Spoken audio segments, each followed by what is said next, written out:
Hello everyone, कैसे हैं आप सब। आज की इस वीडियो में हम आपके लिए लेके आए हैं ईवीएस का एक छोटा सा लेक्चर जिसका नाम है बायो कंट्रोल एजेंट।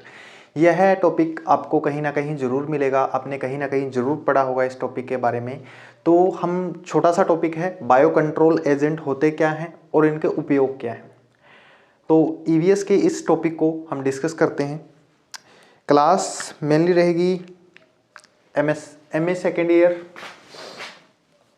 या बीएड फोर्थ ईयर के लिए।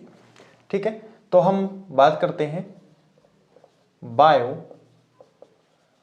Control agent.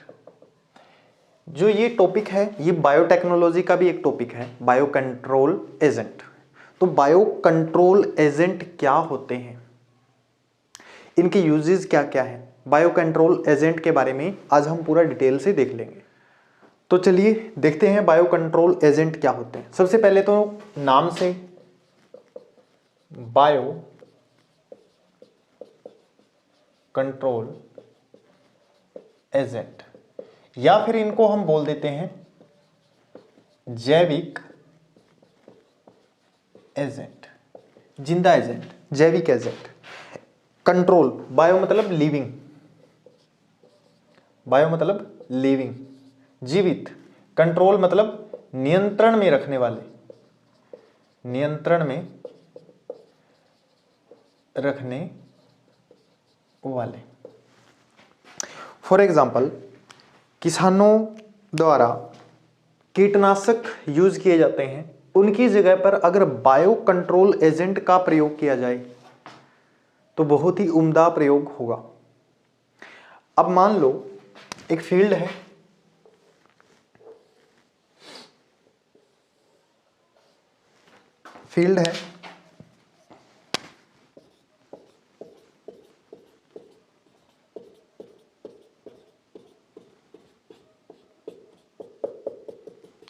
इस फील्ड में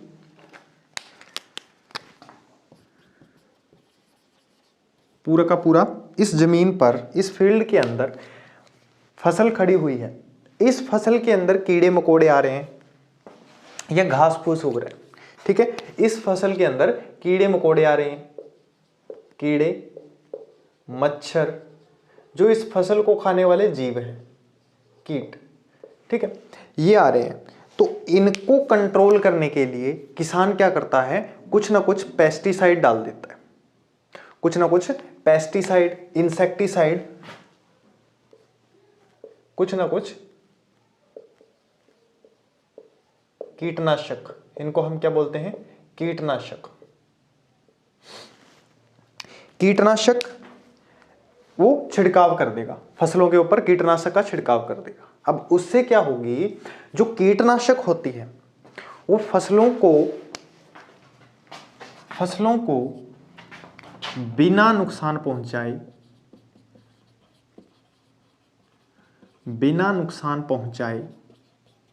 ध्यान देना इस बात पर, फसलों को बिना नुकसान पहुंचाए, किसको, कीटों को मारने का कार्य करती है।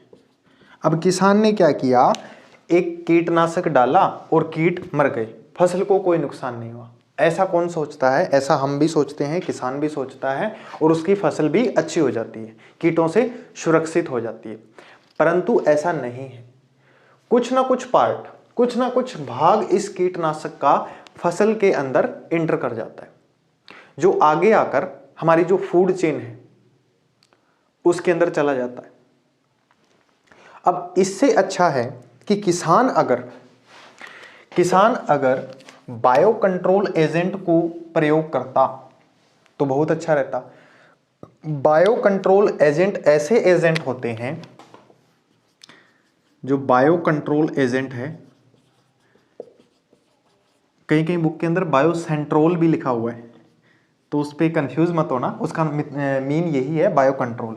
बायो कंट्रोल एजेंट या जैविक, बायो कंट्रोल या जैविक एजेंट ऐसे एजेंट होते हैं जो फसलों को नुकसान पहुंचाए बिना या किसी भी कीटनाशक है, ठीक है, किसी भी रासायनिक प्रभाव के बिना कीटों को तथा खुद को भी नियंत्रण में रखते हैं, ऐसा काम है इनका। बायो कंट्रोल एजेंट ऐसे एजेंट है जो फसलों को बिना हानि पहुंचाए, डेफिनेशन में कोई अंतर नहीं है, ये भी फसलों को कोई हानि नहीं पहुंचाते, ये भी फसलों को कोई हानि नहीं पहुंचाते, फसलों को बिना हानि पहुंचाए क्या करते हैं, जो कीटों को कंट्रोल नियंत्रण में करने का काम करते हैं। परंतु इन दोनों में डिफरेंस देखो, दोनों में डिफरेंस क्या है। अगर बायो कंट्रोल एजेंट किसी भी प्रकार का कोई भी मिट्टी का प्रदूषण नहीं करता, अगर हम बायो कंट्रोल एजेंट डाल रहे हैं, अभी बायो कंट्रोल एजेंट आगे मैं क्लियर करूंगा दिमाग में आपके, बायो कंट्रोल एजेंट को भी पानी में मिलाकर छिड़काव किया जा सकता है, पानी में मिलाकर फसलों पे छिड़काव किया जा सकता है, वो भी एक कीटनाशक ही है। परंतु जब हम बायो कंट्रोल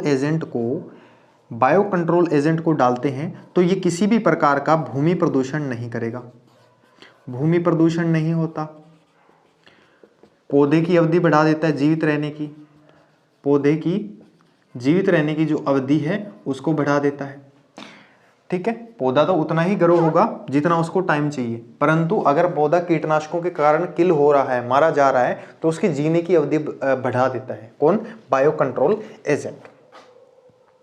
तो किसानों ने इसका प्रयोग करना स्टार्ट किया, पहले किसी को ज्ञात नहीं था कि बायो कंट्रोल एजेंट है क्या।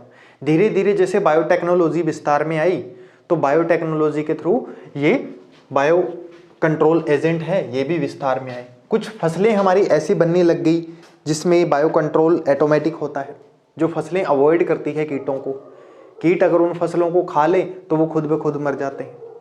तो ऐसी फसलें भी कुछ हमें देखने को मिली, तो उनकी ही बात करते हैं। कुछ बायो कंट्रोल एजेंट है जैसे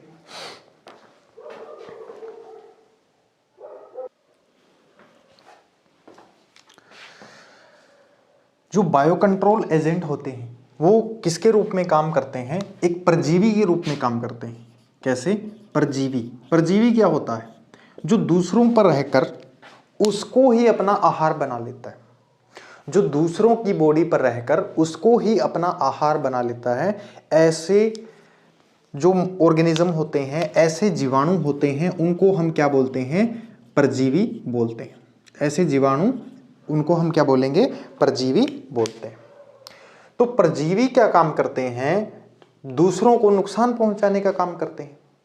ऐसा ही होगा, मान लो कोई कीटाणु या कोई कीड़े फसलों को नुकसान पहुंचाने का काम कर रहे हैं, तो वो फसल के लिए क्या है, परजीवी है। इस फसल को ये कीट नुकसान पहुंचा रहे हैं, तो इस फसल के लिए ये कीट क्या है, परजीवी का काम करेंगे। अब इन परजीवियों को कंट्रोल करने के लिए, इन परजीवियों पर नियंत्रण करने के लिए हम इनके ऊपर एक और परजीवी छोड़ देंगे, एक और परजीवी छोड़ देंगे जो क्या काम करेगा, इनको कंट्रोल करने का काम करेगा। तो इन्हीं को तो हम बोलते हैं बायो कंट्रोलिंग एजेंट। ऐसे ही चीजों को हम बोलते हैं बायो कंट्रोलिंग एजेंट। अभी अगर ये नहीं समझ में आया तो एक एग्जांपल और देता हूं। फॉर एग्जांपल यहां पे घास है, यह घास क्या करेगी, इस पौधे का, मान लो यहां पे आसपास घास के पौधे हैं और ये फसल पूरी खड़ी हुई है, ठीक है। फील्ड के अंदर गेहूं की फसल भी है और यहां पे घास भी खड़ा है। अब घास और गेहूं की फसल दोनों के अंदर हमें चाहिए कौन सा और कौन सा नहीं चाहिए। सबसे पहले तो फर्स्ट हमें क्या करना होता है, चूजन पॉइंट होता है हमारे लिए। चूजन पॉइंट मीन हमारे लिए इंपॉर्टेंस कौन रखता है, गेहूं, घास की कोई इंपॉर्टेंस नहीं है। अब घास के ऊपर हम क्या करेंगे, बायो कंट्रोल एजेंट छोड़ देंगे। अब घास फसल को क्या नुकसान पहुंचाता है, जो मिट्टी के अंदर जो भी उर्वरता क्षमता होती है, आधी उर्वरता क्षमता घास खींचता है मिट्टी की, ठीक है। जो भी खनिज, लवण, पानी जितना भी चाहिए वो पौधे से आधी खींच लेगा कौन, घास, ठीक है, तो 2 के अंदर डिवाइड हो गया। कहाँ वो पूरा का पूरा पोस्चर, पूरा का पूरा खनिज लवण गेहूं को मिलता और कहीं वो घास को मिल रहा है। तो घास उसके लिए कैसे काम कर रहा है, एक परजीवी के तौर पे काम कर रहा है। तो हम क्या करेंगे, इसके ऊपर एक परजीवी और छोड़ देंगे। उस परजीवी का नाम क्या होगा, गाय। हम इसके ऊपर गाय छोड़ देंगे। अब गाय क्या हुआ, एक बायो कंट्रोल एजेंट हुआ, बायो कंट्रोल एजेंट। अब हुआ या नहीं, ये बिल्कुल समझ में आया, क्लियर। तो गाय क्या हुई, बायो कंट्रोल एजेंट हुई, और गाय ने क्या किया, इस घास को कंट्रोल कर लिया और उसके जो खनिज लवण थे हमारी फसल को मिल गई। ऐसे हमारी फसल भी क्या हो गई, सुरक्षित हो गई। अब कईयों के दिमाग में ये भी आ रहा होगा कि सर गाय अगर घास की जगह गेहूं को ही खा जाए तो इसका कोई इलाज नहीं है भाई। ठीक है, तो गाय ने घास को कंट्रोल किया तो वो क्या बन गया, बायो कंट्रोल एजेंट बन गया। तो यहां तक क्लियर है, ये सिर्फ एक समझाने के लिए तरीका था। अब आगे करते हैं हम। अब कुछ कीट हैं जो बायो कंट्रोल एजेंट के रूप में यूज किए जाते हैं, जिनको हम बोलते हैं microbial, microbes in bio control agents. Bio control agent के रूप में माइक्रोब्स काम करते हैं। तो पहले जो माइक्रोब्स है उसका हम नाम लिखते हैं, जैसे लेडी बग,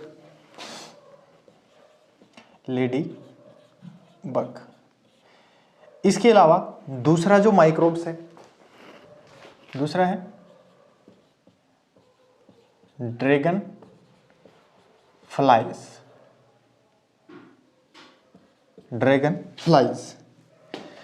जो ड्रैगन फ्लाई है ये क्या काम करती है, हेलीकॉप्टर देखा होगा ना उड़ता हुआ, उसको ड्रैगन फ्लाई बोलते हैं। ये क्या काम करती है, फसलों पे तो बहुत ज़्यादा देखने को मिलता है, जो ऊपर हेलीकॉप्टर से उड़ते हुए, जिनको नॉर्मली गांव में हेलीकॉप्टर ही बोला जाता है। तो ड्रैगन फ्लाइज शेप ऐसी होती है उसकी, हेलीकॉप्टर जैसी, दोनों तरफ 2 पंख से होते हैं। ठीक है, ड्रैगन फ्लाइज क्या काम करती है, मच्छर को कंट्रोल करती है। और जो लेडी बग है ये एफिड्स, इनको कंट्रोल करने का काम करती है। ग्रीन ग्रीन कलर के एफिड्स होते हैं, पत्तों के ऊपर पाए जाते हैं, तो इनको कंट्रोल करने का काम करती है। तो ये 2 हो गई as a bio controlling agent. ऐसे और भी ऑर्गेनिज्म हम लिख सकते हैं। तो माइक्रोब्स डिफरेंट है। जो माइक्रो ऑर्गेनिज्म है कीटों के अलावा, अगर मैं कीटों की बात करूं, कीड़ों को तो हम यूज करते ही हैं, ये कुछ कीड़े हैं, इनको तो हम यूज करते ही हैं बायो कंट्रोलिंग एजेंट के रूप में। इसके अलावा रोगाणुओं को भी यूज किया जाता है, इसके अलावा कुछ रोगाणुओं को भी यूज किया जाता है। कीड़ों को तो हमने यूज किया ही किया, मैंने 2 कीड़ों के एग्जाम्पल भी लिख दिए, कीड़ों की श्रेणी में ही आते हैं ना ये इंसेक्ट्स, लेडी बग और ड्रैगन फ्लाइज, इनकी ही श्रेणी में आते हैं। तो रोगाणुओं में अगर मैं बात करूं, वायरस, इसका भी यूज किया जाता है। वायरस है, कवक है, इनका यूज किया जाता है। या फिर प्रोटोजोआ है,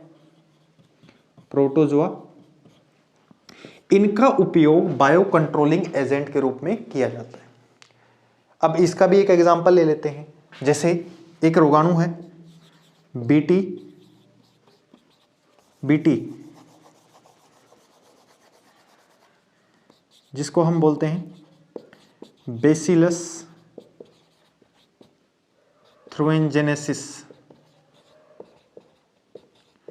बेसिलस थ्रुएंजेनेसिस क्या होता है, बेसिकली ये मैगोट को,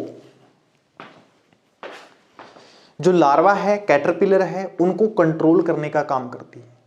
फसलों के अंदर कई बार क्या होता है, जो कपास की फसल है उसके अंदर लार्वा कैटरपिलर आ जाता है, तो उसको कंट्रोल करने का काम करता है।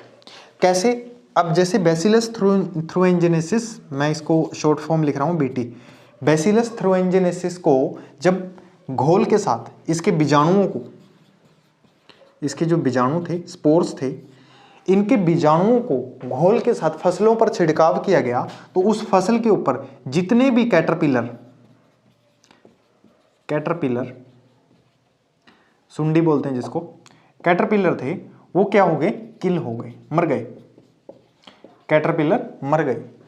पर इसमें क्या हुआ, वो मिट्टी के साथ भी मिक्स हो गया, जो बीटी था मिट्टी के साथ भी मिक्स हो गया, ऐसे ही प्रदूषण हुआ।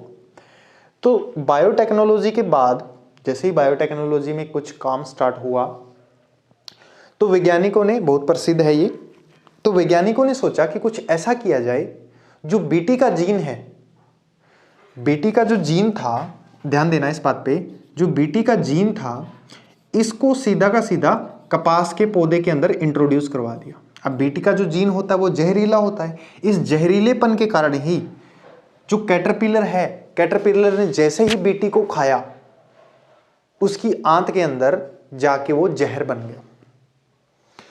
ठीक है, उसकी इंटेस्टाइन में जाके वो जहर बन गया और जहर ने उसको किल कर दिया। बस यही कहानी थी बीटी की। अब बीटी का जीन कपास के अंदर इंट्रोड्यूस कर दिया।